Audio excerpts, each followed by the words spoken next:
નમસ્કાર મિત્રો, જો આવી ગરમીમાં પણ કીડીઓનું વિચારી અને આપણે જીવદયા ફાઉન્ડેશન ટ્રસ્ટના પ્રમુખ ઠાકોરદાસ ખત્રી જે વિવિધ પક્ષીઓ પ્રાણીઓને બચાવવા માટે હર હંમેશ તૈયાર રહેતા હોય છે, અત્યારે પણ આવી ગરમીમાં નાના જીવજંતુમાં કીડીઓનું વિચારી અને કીડીઓ માટેનું જે આ શ્રીફળની અંદર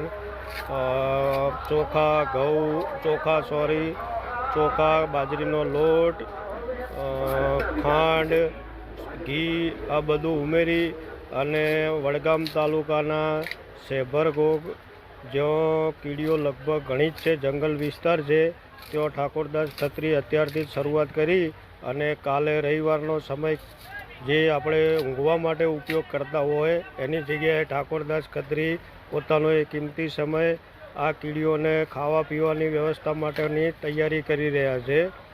તો બધાને આ વિડીયો જોવો અને બીજાને પણ આનાથી પ્રેરણા મળે એવું અમારો આ વિડીયો બનાવવાનો આશય છે. તો બધા ઠાકોરદાસ ખત્રીને ધન્યવાદ આપજો આ કાર્ય માટે અને સતત આવું કામ કરતા રહે એવી તમે ઊંઘ આપતા રહેજો. નમસ્કાર, જય હિન્દ મિત્રો. જોરદાર યાર બોલે ને વિડીયો ચાલુ છે.